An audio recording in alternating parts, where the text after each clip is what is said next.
In the past few videos, I have come to Bart Ehrman's defense as a way of rebutting some Christian scholars and apologists.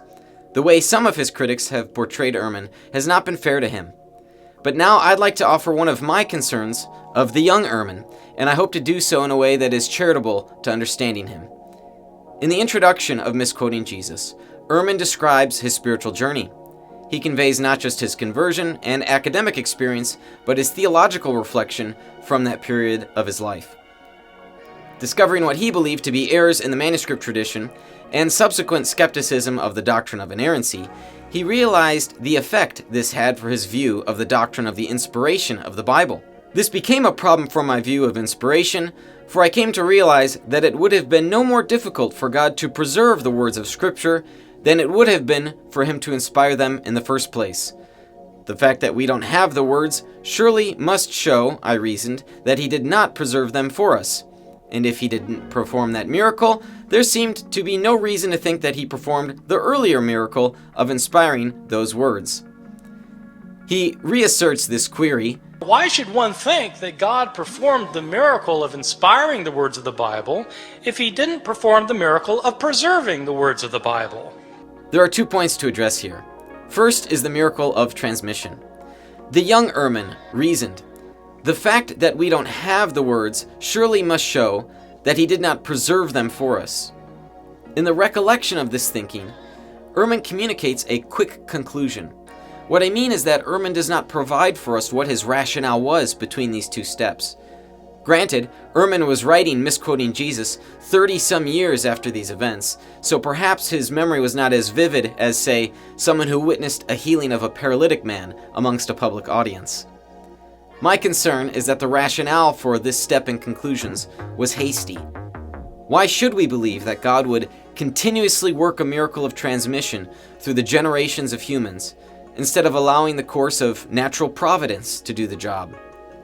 Surely we can think of a possible world, a model, if you will, in which God, in conjunction with the human authors, produces a text which is compiled and considered sacred, and then God, in conjunction with the human scribes, continues to reliably conserve that text over the generations through the natural order of human affairs. The notion that God has perfectly preserved the copies is called verbal plenary preservation, or VPP. Here we're not talking about the originals, the autographa, but the copies, the apographs.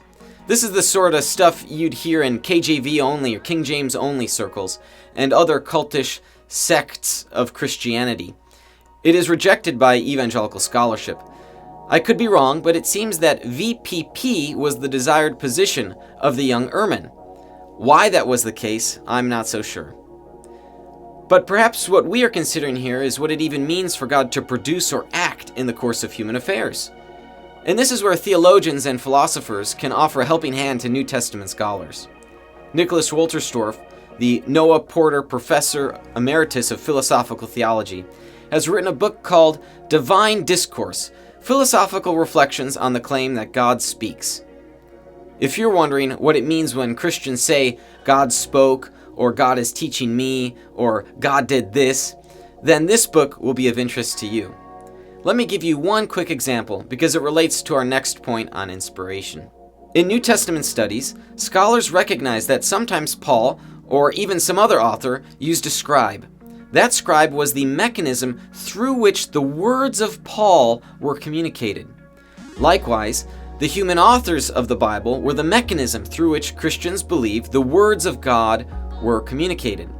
I'm speaking figuratively here because God is immaterial and therefore does not have vocal cords through which sounds are produced.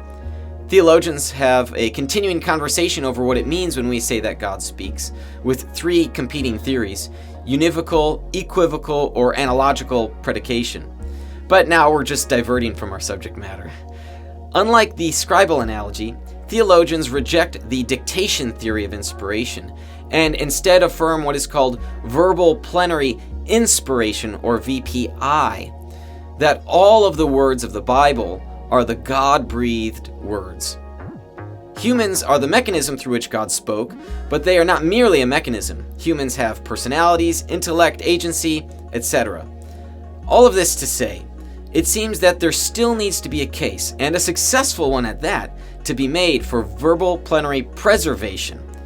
I don't see that there is one here. But now let us consider our second point, which is that there is a jump in the young Ehrman's thinking from the denial of inerrancy to the denial of inspiration. And if he didn't perform that miracle, there seemed to be no reason to think that he performed the earlier miracle of inspiring those words. This is an enthymematic argument in the form of modus ponens. If P, then Q, P, therefore Q. But why should we think that the first premise, which is the explicit statement of Ehrman's, is true? It seems like the consequent does not follow logically from the antecedent. Dan Wallace observed this as well. Most remarkable in all this is how much Ehrman tied inerrancy to the general historical reliability of the Bible. It was an all-or-nothing proposition for him. Perhaps Ehrman may not consider it all or nothing, but the way he describes his spiritual journey in Misquoting Jesus seems to suggest a close causal relationship between the domino of inerrancy and the domino of inspiration. As a theologian, I have not found a necessary causal relationship between inerrancy and inspiration, even if many Christians think there is one. There is no necessary causal connection between God inspired the authors to there is no mistake in the original text. Perhaps there is a contingent connection, but not a necessary one. Likewise, there is no necessary causal relationship between there is a mistake in the original text to God did not inspire the authors. It is logically possible for God to inspire the authors and for those human authors to make a mistake in the original text. I'm not saying this is my view, but it is logically possible. The mistake could be a small pen stroke or it could be a historical error, but those errors, if there were any, would not necessarily exist in one's doctrine of inspiration.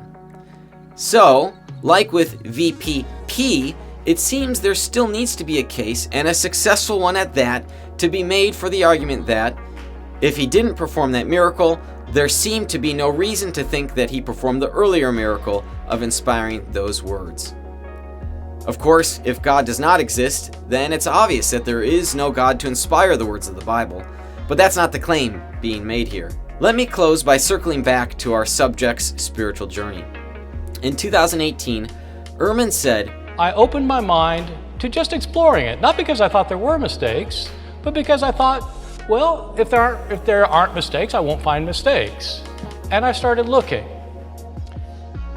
This was a process that took several years before I finally could bring myself to admit that I found something that I thought was a mistake.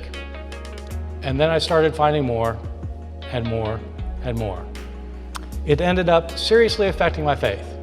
What I would like to suggest is that some Christians, and especially some young Christians, hold to theological doctrines which are built upon weak foundations. Those beliefs are sustained by misconceptions, inaccuracies, or even invalid inferences. Sadly, I think that's what happened here to the young Ehrman, and I wonder what would have become of the young Bart if he had held to a different view of preservation, inerrancy, or inspiration. Thanks for watching, and be sure to subscribe to my channel so you won't miss my next installment of Misquoting Ehrman.